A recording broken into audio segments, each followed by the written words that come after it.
Hello everyone, welcome back to another episode of r/slash Tales from Tech Support. In today's episode, 9 out of 10 businesses fail within 10 years. Half of those that failed did so within the first year. Ever wonder why? Please increase my mailbox size to 1 exabyte. Nothing works. It won't finish rendering. Before we get started, make sure to subscribe so you will never miss a video. So let's get started. 9 out of 10 businesses fail within 10 years. Half of those that failed did so within the first year. Ever wonder why? Long ago, I worked as tech support for a company that provided a service primarily aimed at small businesses. Most of the people that called were small-time CEOs and partners. I worked there for years and answered probably hundreds of thousands of calls and emails from people and businesses all over the world.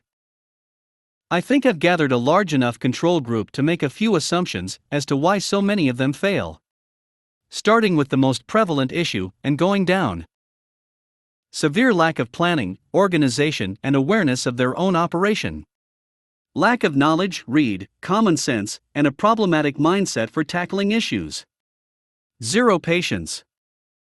Unrelenting need of instant gratification.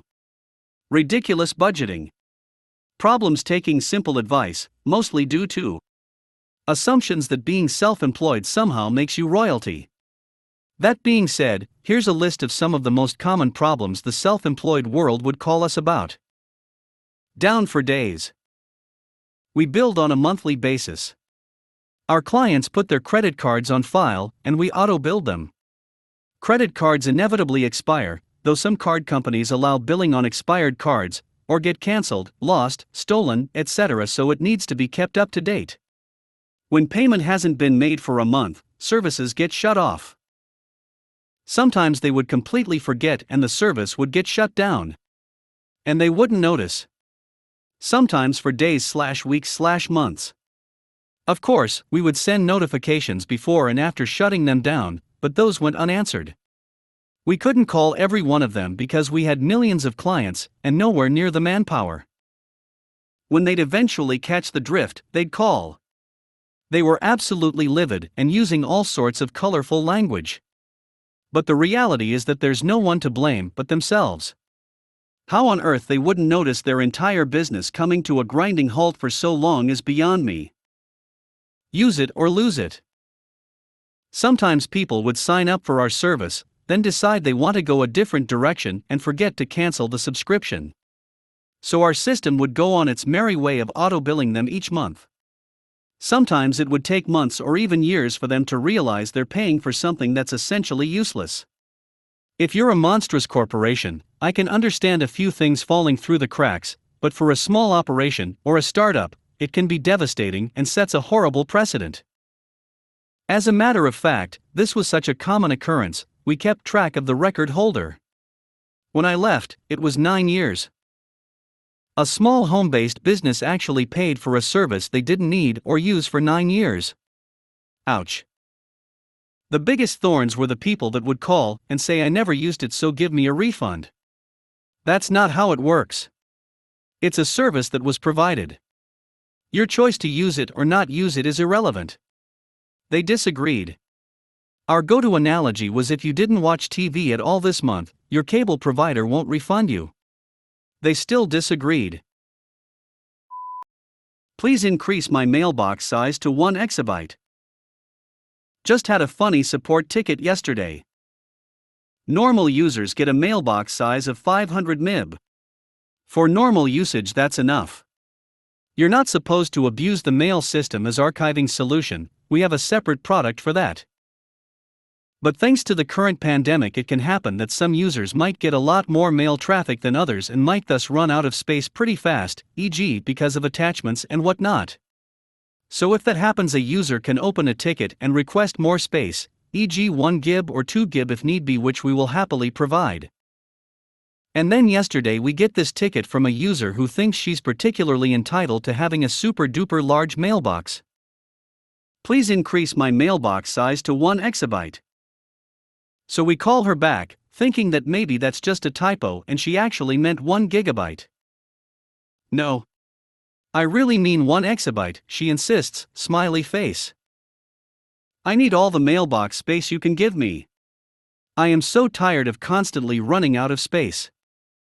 Constantly? Ticket history shows that she's only had her mailbox size increased once so far, from 500 MB to 800 MB. And that was like 1 year ago. Storage analysis shows she's got like 750 MB in her mailbox now. So given the growth rate of her mailbox over the past year, 1 GB should do just fine for her. If she runs out of that space too, she can request 2 GB in about a year or so. By the way, fellow sysadmins, BS like this is exactly why you don't do zip and anything at all unless there's a ticket ID for it. Document everything and make sure it's in the ticket. No. I want 1 exabyte. Of course I refuse. There's no way in this universe I could give her that much space. Smiley face. I am going to escalate to your manager, she screams. I can hear my manager's phone ringing. He picks up and the only thing I can hear is LOL what, smiley face. That phone call didn't even last 30 seconds. My manager walks to my desk laughing ear to ear and tears in his eyes. Yeah. Right. Just give her 1 GB and then close the ticket. And don't forget to print it out and put a frame on it. That ticket needs to be in our Hall of Fame. Some users. TSSSKK TSSSK TSSK. 1 exabyte of mailbox storage for Outlook. Right. Nothing works. I'm going to assume tech support can include help for broadband/phone services. So I have far too many of this type of event happen to not have it kept anonymous. Sometimes it's a daily event. Anyway, I work for a UK telecoms company. We come fix your phone and or broadband services. Generally speaking, we're the last resort after you've spent upwards of an hour with an Indian call center, or the Yorkshire one. This particular lady lives in the South Welsh Valleys. I receive the appointment info and ring ahead to inform her I'm on the way. When I ask what's the nature of the problem, hoping for a couple of symptoms to narrow it down to broadband or Wi-Fi fault, she responds it doesn't work. No, she can't be any more specific and she'll show me in 30 minutes.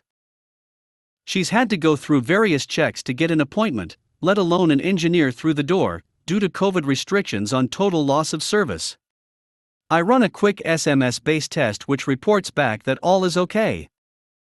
I'm on site, her it stopped 4 days ago, it doesn't work.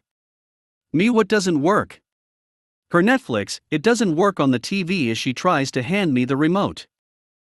My internal monologue runs somewhere along the lines of, are you kidding me? We're in a pandemic, I have to wear gloves and a mask and wipe down everything I touch, and you can't get Netflix working. It won't finish rendering. So I work for a local TV station, usually doing studio and broadcast tech, but since I'm the computer guy I also help out our users with their problems. Most of them work on Mac. A user called me to his desk because his Mac won't finish rendering and freeze often. As it's currently not responding, I force restart the system. At the login screen a window pops up, but the user closes it before I can read it.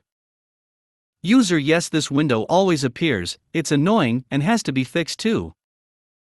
Me what does it say? User don't know, but it's annoying. Me please restart again, I want to know what it's saying. The user was really annoyed by that. Maybe he thought, I'm more interested in this message than fixing his export issues. Restart finished. The window says something like that. The system storage is full. I check it and yes, the system is completely full to the last bit. Me okay, you have to clean it up. User I'll do that sometime later, but now please fix the export issue.